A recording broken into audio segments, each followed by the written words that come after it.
एक ऐसी पार्टी नफरत की बात कर रही है जिसने अपनी जो नींव है वही नफरत की बुनियाद पर खड़ी की हुई है इस देश में।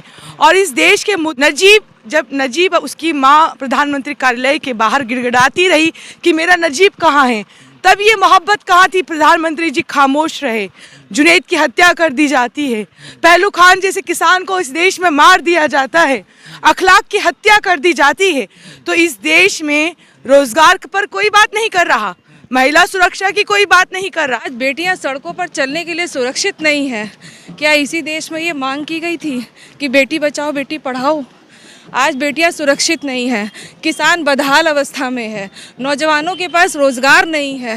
तो ये सारे मुद्दे जनता से जुड़े हुए मुद्दे हैं और इसका जवाब आने वाले वक्त में ये जनता ही देगी कि कौन सरकार में बैठेगा और कौन सरकार में नहीं बैठेगा। का ये डेट है लगभग कि अमित शाह ने कहा कि हम जो है राम मंदिर का ताला खोलेंगे और राम मंदिर में भव्य तरीके से पूजा होगा। तो कांग्रेस वाले जाएंगे वहाँ पे? देखिए, ये तो वक्त बताएगा। राम सबके हैं, राम हमारे भी है, राम को ये बांटने का काम करते हैं। राम एक आस्था है जो हमारे दिलों में पनपती है।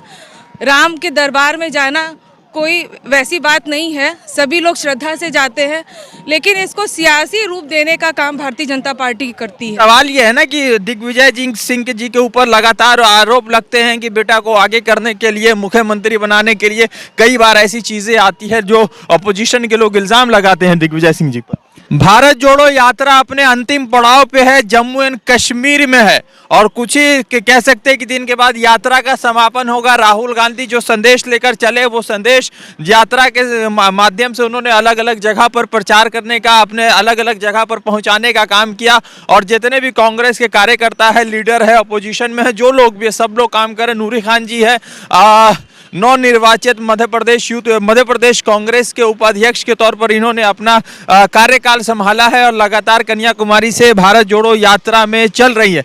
तो नूरे जी, भारत जोड़ो यात्रा एक तरफ, राजनाथ सिंह, जितेंद्र सिंह, ये सभी लोग कह रहे हैं कि राहुल गांधी भारत जोड़ो यात्रा के माध्यम से नफरत फैला रहे, क्योंकि कांग्रेस ने ही नफरत पैदा की है और कांग्रेस ही इसके लिए रिस्पॉन्सिबल है।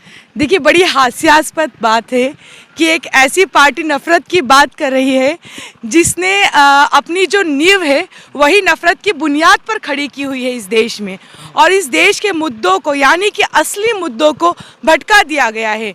नजीब उसकी माँ प्रधानमंत्री कार्यालय के बाहर गिड़गिड़ाती रही कि मेरा नजीब कहाँ है, तब ये मोहब्बत कहाँ थी? प्रधानमंत्री जी खामोश रहे। जुनैद की हत्या कर दी जाती है, पहलू खान जैसे किसान को इस देश में मार दिया जाता है, अखलाक की हत्या कर दी जाती है। तो इस देश में रोजगार पर कोई बात नहीं कर रहा, महिला सुरक्षा की कोई बात नहीं कर रहा, किसानों की कोई बात नहीं कर रहा।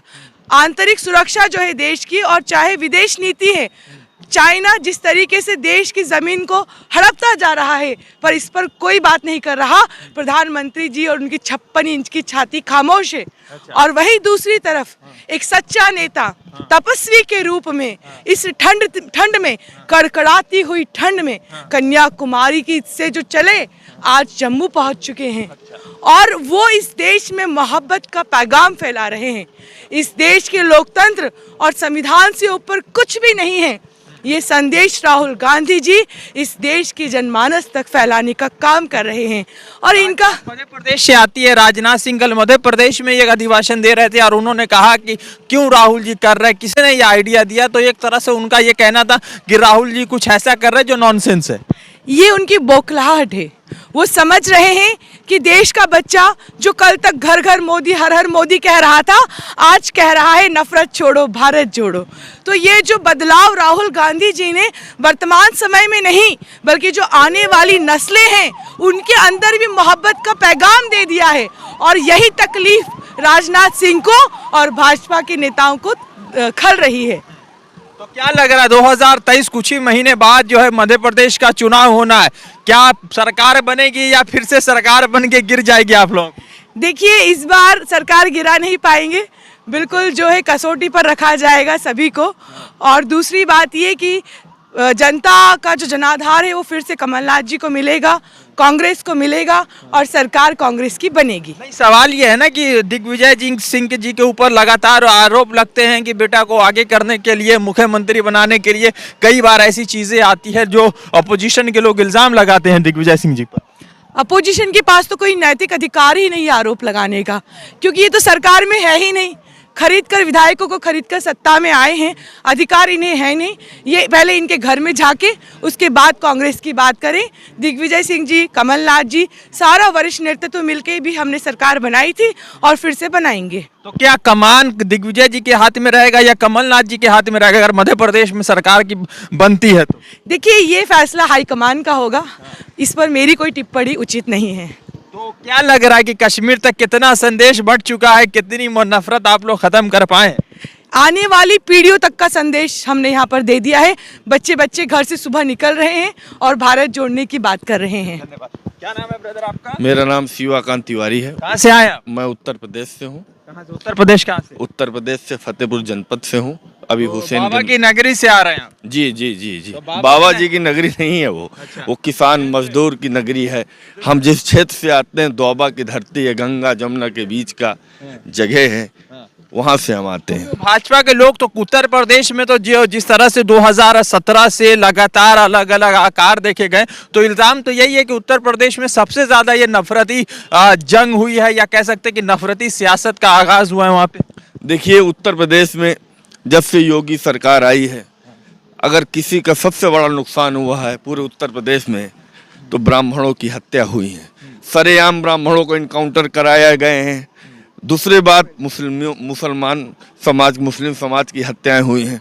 उत्तर प्रदेश में जो बीजेपी को लाए हैं, ब्राह्मण समाज की सबसे बड़ी भागीदारी है। आज चाहे खुशी दुबे का मामला रहा हो, चाहे तो गैंगस्टर था ना वो, उसकी विकास दुबे तो गैंगस्टर था ना, खुशी के साथ तो कुछ नहीं हुआ। आप देखिए, उसके जेल में अभी छूट के आई है। अभी ब्याहती हुई उसको जेल भेज दिया गया।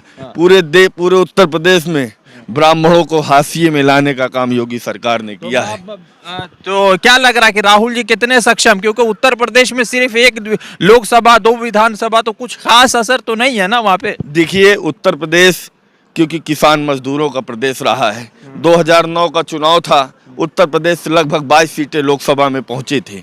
19 में नहीं, 14 में। 9 में पहुंची थी। 14-19 के चुनाव में, क्योंकि जब मोदी जी आए, तमाम प्रकार के लोगों का प्रलोभन, झूठ प्रलोभन दे गए, धर्म की राजनीति किया, जात को जात से लड़ाने का काम किया, वो सब खत्म हो गया है।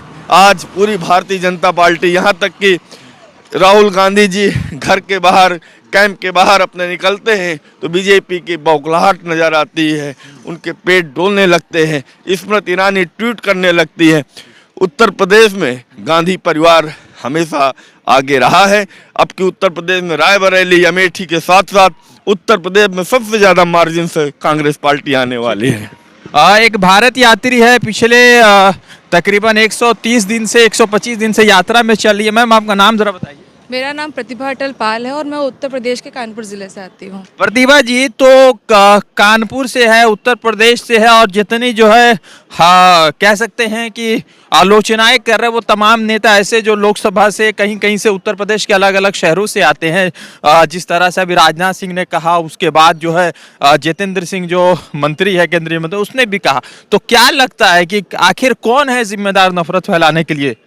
देखिए, लगातार 2014 से इस देश पे जो सरकार बैठी, भारतीय जनता पार्टी की सरकार, लगातार आप देख रहे हैं कि हिंदू मुस्लिम को बांटने का काम किया जा रहा है।